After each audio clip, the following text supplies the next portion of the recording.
Welcome. So what we have seen in the previous lectures are on fluid statics, some applications of fluid statics. And now what we are going to do is start looking at the next part of the course. And the next part of the course is going to deal with macroscopic momentum balances. Right? So we are going to talk about what do we mean by macroscopic, and then momentum also we will talk about. So this is the next part of our syllabus. Before we go forward, uh, try to revise what we have done in our previous previous video, and try to recall some of the concepts. So if you should be able to answer these 4 or 5 questions. First of all, uh, what is meant by acceleration in a centrifugal flow? Centrifugal, whenever there is a centrifugal motion of the fluid, the body or particles or the fluid experiences acceleration. So what is the magnitude of that acceleration? How do we relate that to the g force? Second is write an expression that relates density of an ideal gas to temperature and pressure. You should be able to do that from our MEBC courses. uh, what is meant by lapse rate? How does the lapse rate vary in the atmosphere? What height of water column is equivalent to 1 atmospheric pressure? What is a liquid seal? So you should be able to answer all these questions, and this will sort of help you to revise all the things that we have talked about in the previous lecture. So now we are going to start looking at momentum balances, and we are going to start looking at macroscopic momentum balances. Just get you started, first of all, the meaning of momentum. So if you think about a ball of mass 0.1 kg, let's say we throw this ball downwards towards the wall or towards the floor at 2 meters per second, and let's say the ball is rebounding with a velocity of 0.8 meters per second and impact time is 0.1 second. Can you depict this situation pictorially? Very simple situation, something we have done in 11th standard. You should be able to do it. So this is the ball, we are going to throw it downwards. Let's say this is the floor, and the ball is going to rebound with a different velocity. Okay. So here are some questions. You should be able to answer these questions very easily. What is the momentum of the ball before hitting the floor? What is the momentum of the ball after hitting the floor?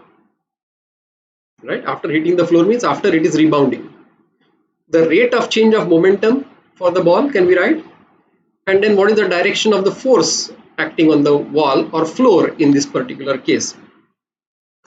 So momentum of the ball before hitting the floor is mass of the ball multiplied by velocity. So that's 0.2 kg meter per second, and that's in the downward direction. Remember, momentum is a vector, so you need a magnitude and direction.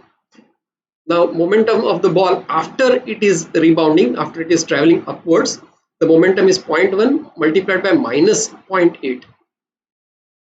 So that's minus 0.08 kg meter per second. That's in the upward direction. So this sign is actually telling you what is the direction. So if we say downward direction is positive direction of momentum, then this minus 0.08 means that the momentum is upward. So the rate of change of momentum is 0.2 minus of 0.8 divided by the 0.1, the impact time. So that gives you 0.28 divided by 0.1, that's 2.8 kilogram meter per second. That's the change in momentum divided by the time. So it is kg meter per second square. That tells you the force that is acting on the wall. So this force is acting in the downward direction because the ball is impacting and the floor is and the ball is rebounding from the floor. So the force acting on the floor is 2.8 Newton in the downward direction, and obviously floor is stationary. So this floor has to supply or has to give this 2.8 Newton force upwards, and that's what causes the ball to rebound. Think about this in terms of the control volume concept that we have learned in our material balance course. So if you want to think in terms of momentum and if you want to think in terms of control volume, what we can think of is I can take control volume like this, just around the floor, and then we can write the momentum coming in because of the ball and momentum going out because of the ball. Momentum coming in is when the ball is traveling towards the floor, and momentum leaving or momentum going out is when the ball is going away from the floor. So if we write that momentum in minus momentum out, that's the net force. And now the momentum of the ball is mass multiplied by velocity. We can even think of this as a volume of the ball multiplied by density multiplied by the velocity. I can just combine these two and say that momentum of the ball is velocity of the is volume of the ball multiplied by rho v. So this rho v we can think in terms of as a unit or as a quantity which is defined as momentum per unit volume.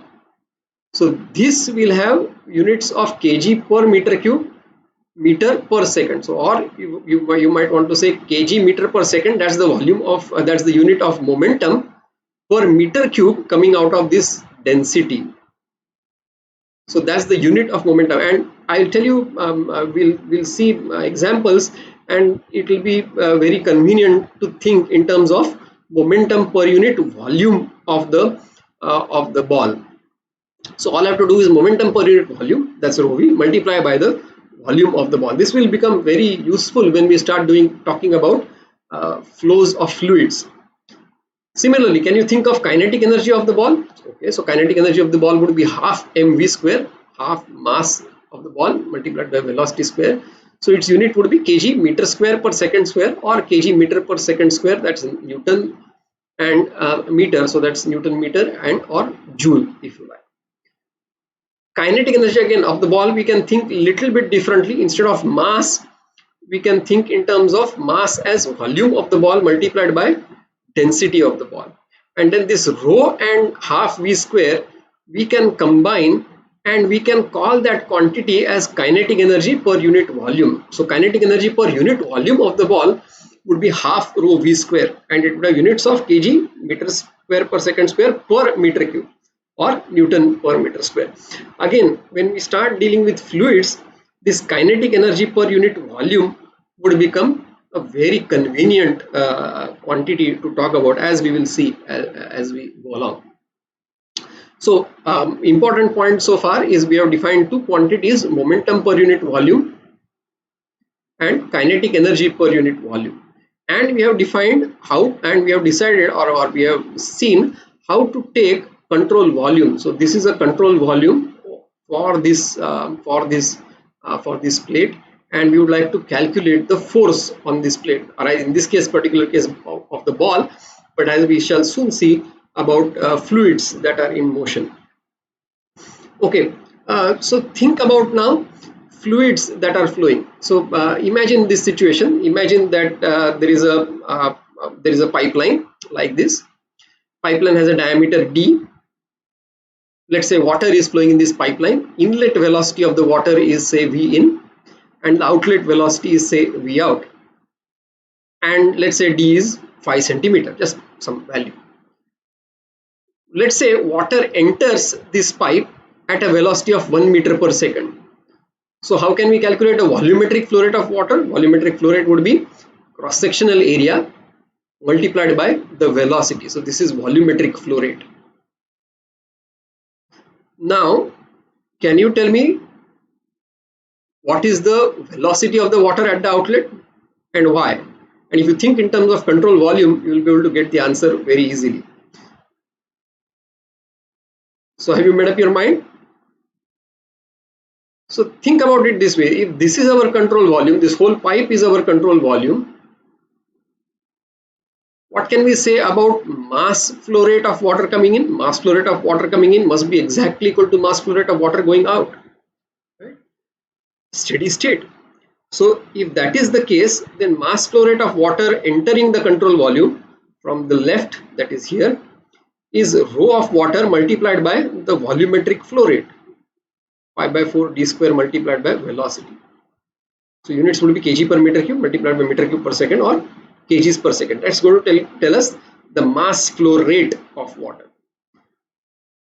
So mass flow rate of the water entering the control volume is rho w multiplied by this pi by 4 d square v in. Now if you're talking about steady state, that same mass flow rate must be coming out, conservation of mass, right? So conservation of mass will tell us that rho w multiplied by pi by 4 d square multiplied by V in would be equal to rho w pi by 4 d square into V out. So this will tell us everything will cancel. Rho w is going to cancel out because density is the same. Diameter is going to cancel out because pipe is of uniform cross section.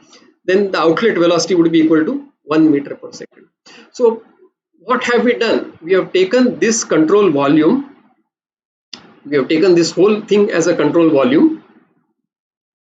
We have taken this whole pipe as a control volume. Now this control volume is macroscopic in size. It's the size of the pipe, right? It's very big. It's of the order of the object over which we are taking the balance. Is the whole pipe is our control volume. That's why we call it as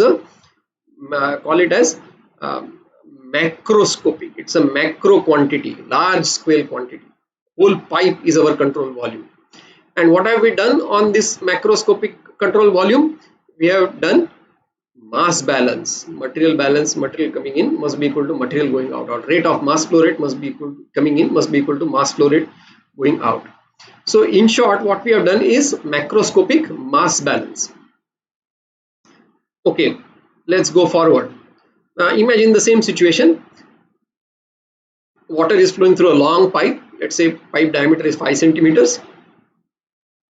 And water enters at a velocity of 1 meter per second. Now we have seen that velocity is 1 meter per second here.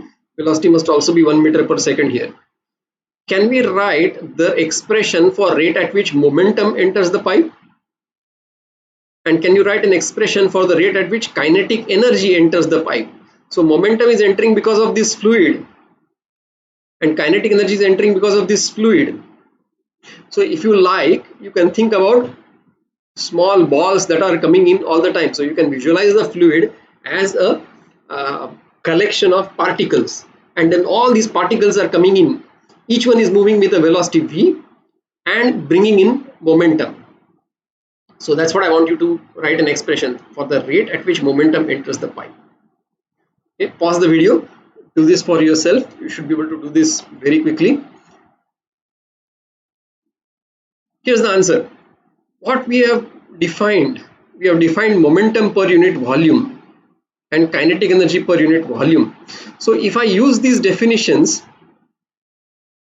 our expressions become very easy. Rate of momentum entering here would be equal to the volumetric flow rate multiplied by momentum per unit volume. That's the advantage of defining things like momentum per unit volume. Then I have to just multiply by volumetric flow rate. If you imagine that the fluid consists of millions of small balls, each ball has a momentum rho v, and the net rate at which momentum enters because of all these balls would be equal to the volume of all the balls per unit time entering, or it could be volume of one ball multiplied by number of balls entering per unit time. So that's nothing but volumetric flow rate. That's why we define momentum per unit volume. So the rate of momentum entering would be volumetric flow rate would be pi by 4 d square v, and momentum per unit volume would be rho into v. So if you think in terms of units, volumetric flow rate will have units of meter cube per second, and rho v, momentum per unit volume, it is kg meter per second per meter cube. And if we simplify, this meter cube will cancel, it will become kg meter per second square. This rate of momentum entering will have units of force. That means momentum entering is nothing but an expression for the force that is caused by flow of momentum coming in to this pipe. Same way, if we think about kinetic energy entering, I would write that as kinetic energy per unit volume multiplied by the volumetric flow rate, and kinetic energy per unit volume is half rho v square. This is subscript v square, right? See, kinetic energy per entering per unit, kinetic energy per unit volume, we have defined it as half rho v square. Okay, and then multiplied by the volumetric flow rate. The volumetric flow rate is the same, pi by 4 d square multiplied by v. So units would be meter cube per second multiplied by kg per meter cube, that would be units of density, and meter square per second square, that will be for v square.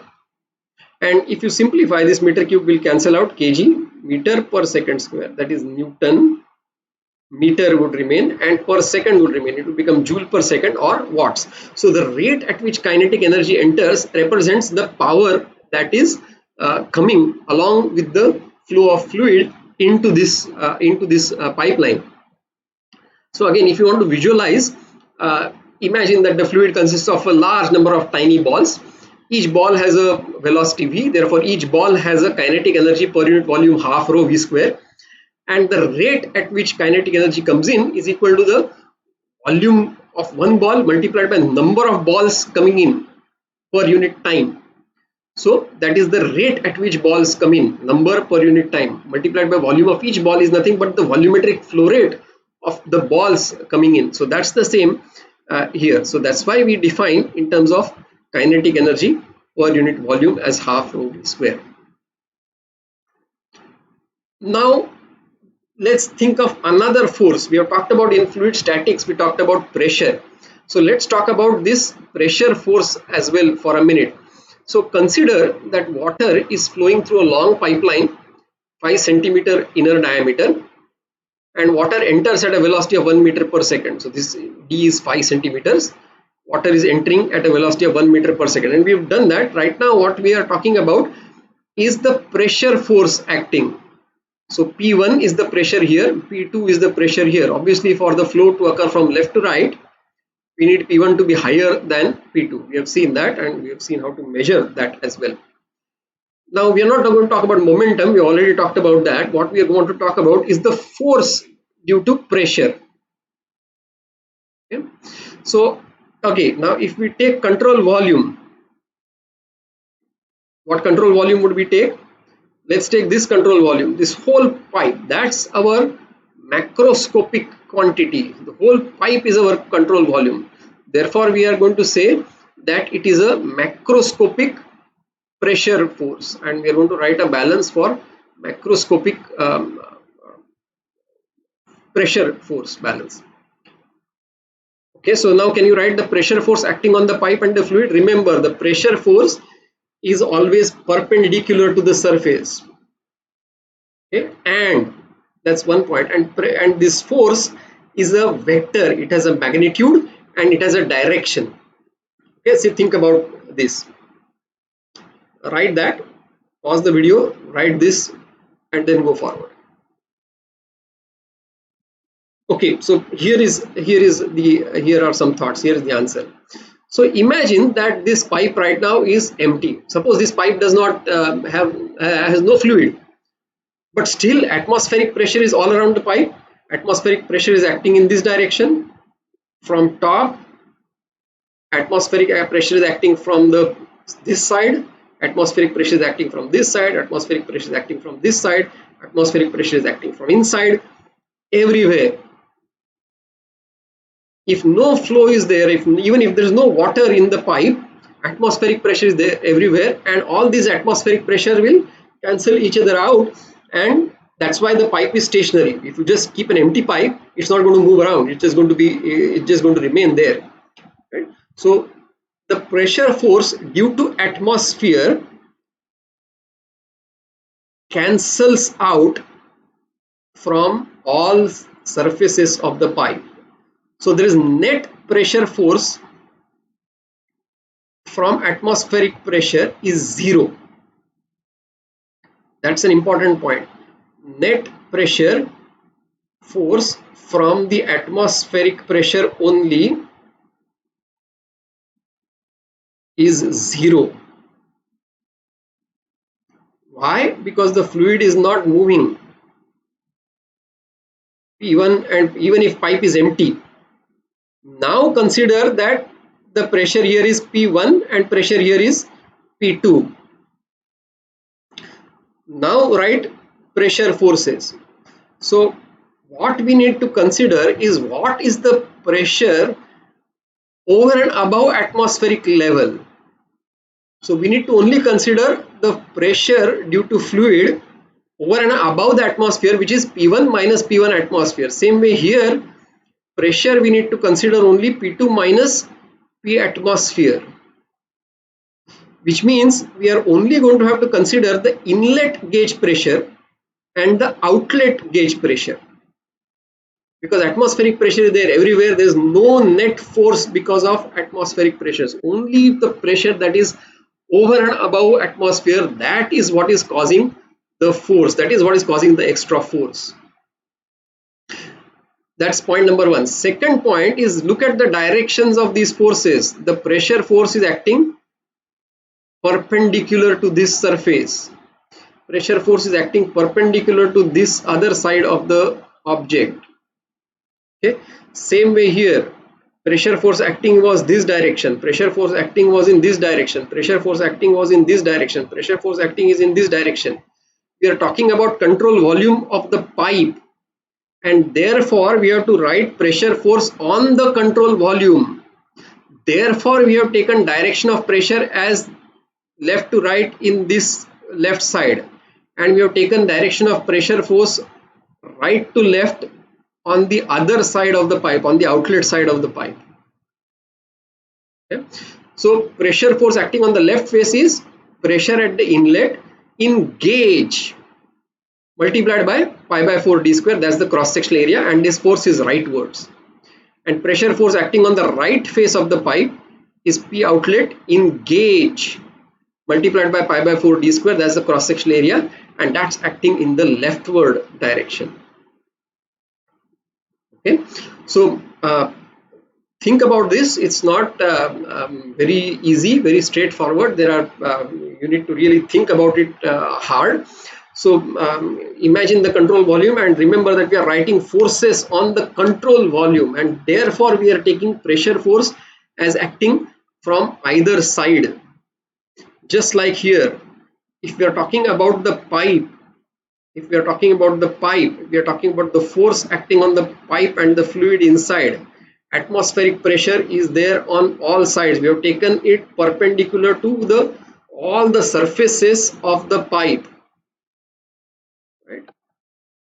That's why P1 minus P atmosphere, that is pressure at the inlet in gauge multiplied by pi by 4 d square cross sectional area, and this is rightward, and P outlet in gauge multiplied by pi by 4 d square, this is leftward. Okay, if you're still not clear, go pause the video, read White's book, and then go forward. It's important, good idea to get all these things clarified here. Okay, here is a problem. Imagine that there is a pipe, diameter is reducing with length, and water flow rate enters from the larger diameter and flows towards the smaller diameter of the pipe. Water enters at a velocity of 1 meter per second. Diameter of pipe where the water enters is 10 centimeter. Diameter at the outlet is 5 centimeter. Water enters with a pressure of 0.2 bar gauge, and water pressure leaving the pipe is 0.13 bar gauge. Absolute should not be there. Is 0.3 bar gauge. This should not be there. We have already said 0.3 bar gauge, 0.13 bar gauge.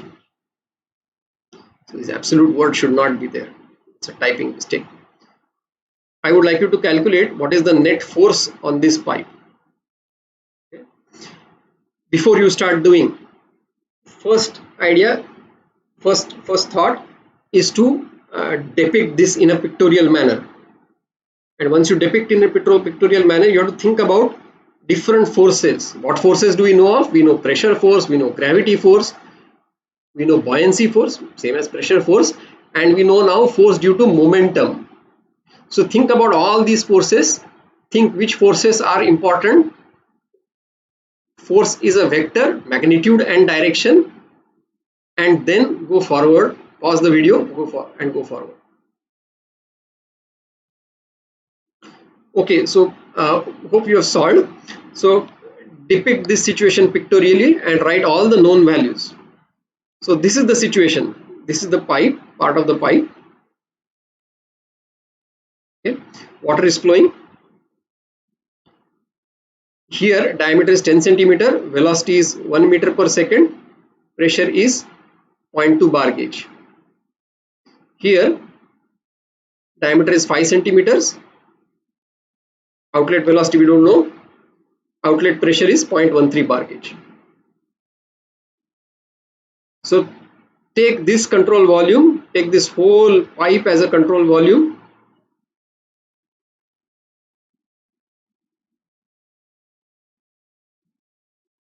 Write the force due to this pressure, force due to this pressure, force due to rate at which momentum comes in from here, force due to rate at which momentum goes out from here, and go forward. So here is what you would get. If you're writing mass balance, first of all, mass flow rate at the entry must be equal to mass flow rate at the exit, macroscopic mass balance. And this should tell you that outlet velocity is 4 meter per second. How do we get that? See, diameter is half. Diameter is half. If diameter is half, cross-sectional area would be 1/4. And therefore the velocity will become 4 times because mass balance has to be satisfied. So outlet velocity will become 4 meters per second. Okay, so now write all these values. 10 centimeters is the diameter, velocity in inlet is 1 meter per second, pressure is 0.2 bar gauge, outlet diameter is 5 centimeter, velocity at the outlet is 4 meter per second, pressure at the outlet is 0.13 bar gauge. Okay, let's write different quantities at the entry. Let's write the rate of momentum entering. Rate of momentum entering would be Q, volumetric flow rate, multiplied by rho V. Volumetric flow rate is pi by 4 d square V multiplied by rho V. So if you calculate, it would become 7.85 newtons, and this direction is here, left to right. Pressure pi by 4 d square, that's the cross section area, multiplied by P. Now P is only over and above atmosphere, so 0.2 bar gauge, which is nothing but 0.2 multiplied by 10 raised to 5 Newton per meter square, multiplied by cross sectional area pi by 4 d square. So that will be 157.1 Newton in the direction left to right, this direction. Same way at the outlet, what is the rate at which momentum leaves? It's Q multiplied by rho V. Q is the same, pi by 4 d square V, rho into V. So you will get, so if you substitute the values, you will get 31.4 Newton in the direction from left to right. Momentum is going out left to right. Pressure force is pi by 4 d square cross sectional area multiplied by P, and this pressure is now 0.13 bar gauge, so it's 25.5 newtons. Now that direction is in this direction because the pressure force is acting from the outside on the control volume, and therefore it is perpendicular to the control volume. Okay, so the net force due to momentum, if we are taking this whole thing as a control volume, in minus out, in is 7.85, out is 31.4, it is minus 23.55 newtons. Minus means it is in the opposite direction to the direction that we have considered, so it is 23.55 newtons in this direction, right to left. Pressure force 157.1 minus 25.5. Pressure force is 157.1 in this direction, 25.5 in this direction, vector sum. It's 131.6 newtons in the direction left to right. So the net force 131.6 Newton in left to right, 23.55 Newton right to left. Just have to do vector sum. Net force is 108.5 in the direction left to right.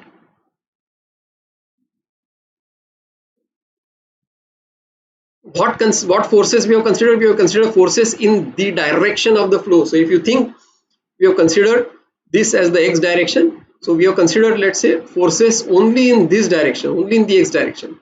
We could take y direction as here.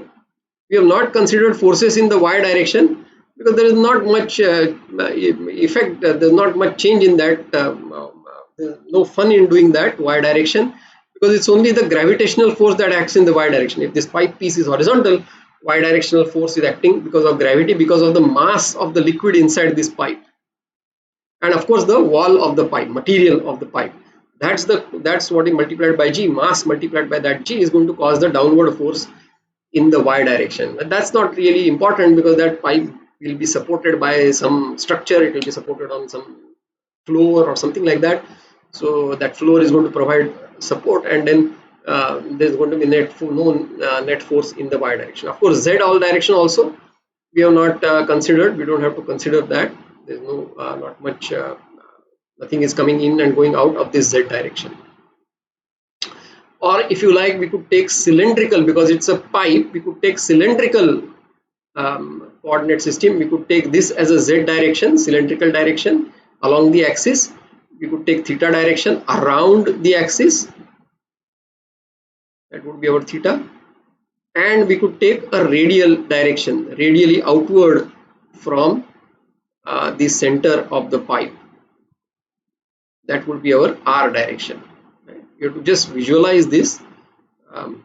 This is our R direction, radially outward.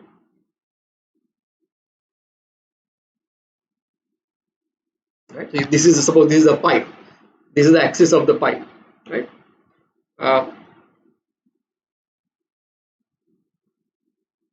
Yeah. So suppose this is the pipe. This is the axis of the pipe. Z direction would be this direction along the axis. R direction would be radially outward from this pipe, radially outward. And theta direction would be around the axis. That's our theta direction. Okay. These are important. We are going to look at all these things in due course of time. Okay, here is another problem. Imagine that there is a water flowing at steady state at a mass flow rate of 15.3 kg per second in a part of the piping system shown here. So pipe is here, pipe is coming here, bending and then going out. It's a nozzle, and as if you want to find a jet of water. That's why this diameter is less. Pipe diameter at location 1 is 10 centimeters and 3 centimeters. Neglect the weight of pipe and water. That means you want to essentially neglect the force due to weight of water. Pressure at location 1 is 2.3 bar gauge and pressure at 2 is atmospheric. Calculate the net force on the pipe. Okay. Look at this problem. What all things we considered, how we did this, directions, in, out, and do this problem for yourselves. Okay.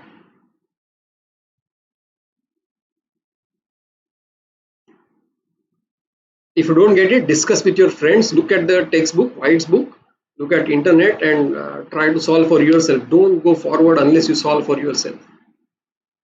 Okay, here is what we are going to do. So we will consider momentum and pressure forces. Force is a vector, so we need to find magnitude and direction. We consider now direction, so we'll have to give some names to different directions. So let's call this as the X direction. In the direction of the flow, and let's call this as Y direction, perpendicular to the flow. Okay. We have to decide. We could decide Y, X, whatever we like. So now we are going to find forces on this control volume, on this whole pipe as a control volume. So our control volume is macroscopic. It is the whole pipe. That's why we call it as macroscopic. And we are going to write forces arising out of pressure and arising out of momentum. So you should be able to do this now. If you have not been able to do, these are the hints with which you should be able to do now. So pause the video, do it for yourself.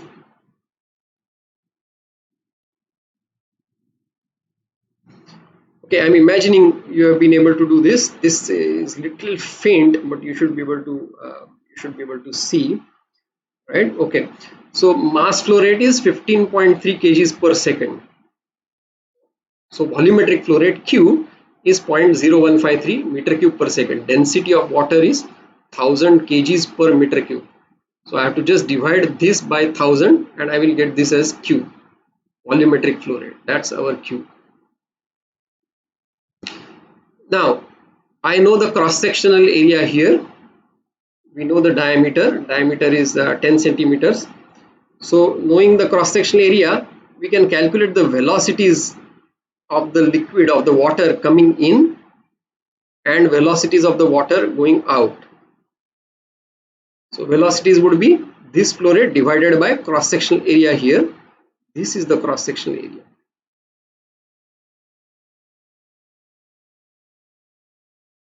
And here this is the cross-sectional area. Okay. Now write the rate of momentum coming in. Rate of momentum coming in would be volumetric flow rate 0.0153 multiplied by rho multiplied by 1.95. You will get 29.84 newtons. This is coming in the direction left to right. Pressure force is 2.3 bar gauge from direction left to right. Now here this pressure force is 0 because pressure is atmospheric. Pressure is 0 bar gauge. You don't have to worry about pressure acting at surface 2. Rate of momentum going out through surface 2 is rho multiplied by V. That will give you the momentum per unit volume multiplied by this volumetric flow rate. So this rate would become 331.25 Newton. It is going to come from this velocity, this Q, because volumetric flow rate is the same. It is at steady state, and density, of course. Rho V is telling you momentum per unit volume multiplied by the volumetric flow rate. Now at this location, the momentum force is in this direction. It is leaving. It is in this direction. It is 331.25 in this direction. This angle, if you see, this angle is 40 degrees. So this angle is 40 degrees. And this angle is 50 degrees. This is 40. I think it is little faint. Let me just write it for you. This is 40. And this is now 50. So this momentum force of 331.25 we can resolve into two components. One component in the x direction, this one, and one component in the y direction, this one. So the component in the x direction would be 331 multiplied by cos 40. And the component in the y direction would be 331 multiplied by sin 40 or 331 multiplied by cos 50. Now, if you are considering forces in the x direction, what is the momentum force in? That's 29.84. What is the momentum force going out? It is minus 235.75. And it is minus because it is in the direction opposite to the x direction that we have considered. This is our x direction.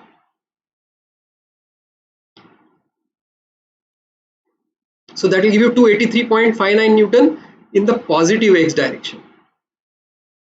Pressure force in the x direction is pressure 2.3 bar gauge. So 2.3 into 10 raised to 5 multiplied by cross sectional area. That will give you 1806.4 newtons. It is in the positive x direction. So the net force in the positive x direction is 2090 newtons, arising out of the momentum and arising out of the pressure.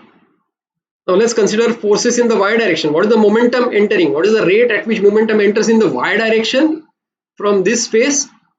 0. What is the rate at which momentum goes out? It is 212.9, but it is in the opposite of y direction. So minus 212.9 and 0 minus 212.9. So that gives you 212.9 in the upward direction. Pressure force is 0 because there is no pressure force here. And the component of pressure, there is no component of this pressure in the y direction. So the net force in y direction is 212.9 in the upward direction.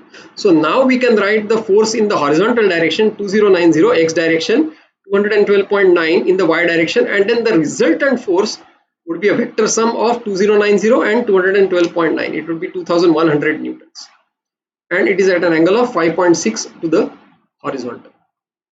Now these kinds of things are important.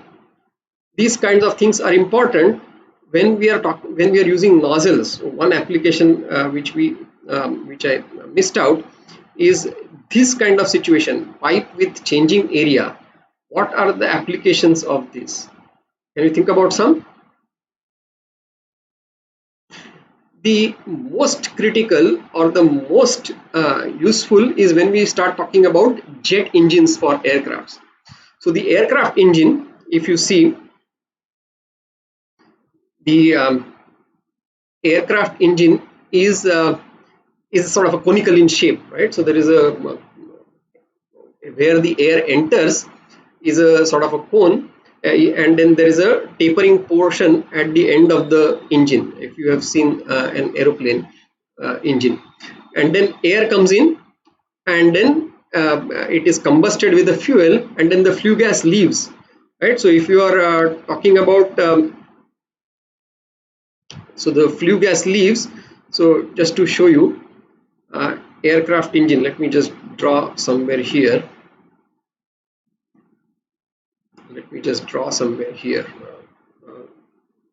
Okay, let's draw here. So the aircraft engine would be like this. There's a tapering portion here, and then the exhaust goes out through here. So air enters here, fuel is burnt here inside the engine, and then the flue gas goes out here. Pressure is atmospheric. It is atmospheric here also, it is atmospheric here also. There is no net pressure force. Okay. Because of this reduction in area, the velocity is higher here, and there is a net momentum going out. So momentum going out in this direction is much larger than momentum coming in. So in minus out, you will get a negative force. That force is what causes the plane to move in the forward direction. Jet engines or rockets. In Diwali, if you have burst any rocket in your childhood, so the rocket contains this combustible matter. So you burn that, the exhaust gas comes out, and that propels the rocket upward. Because in minus out, it is negative, net momentum force is negative, which means that there is a force in the upward direction, opposite to where momentum is going out. Just like Newton's third law, if you like. Okay. So these are some of these things are there. Some solved problems are there in White's book related to jet engines and related to rockets. See that essentially whatever rockets are used for sending spacecraft, Mangalyaan, and all these kinds of things, they work on the same principle, right? Material combusts or fuel combusts, exhaust gas comes out at a very high speed. That's what propels the rocket upward.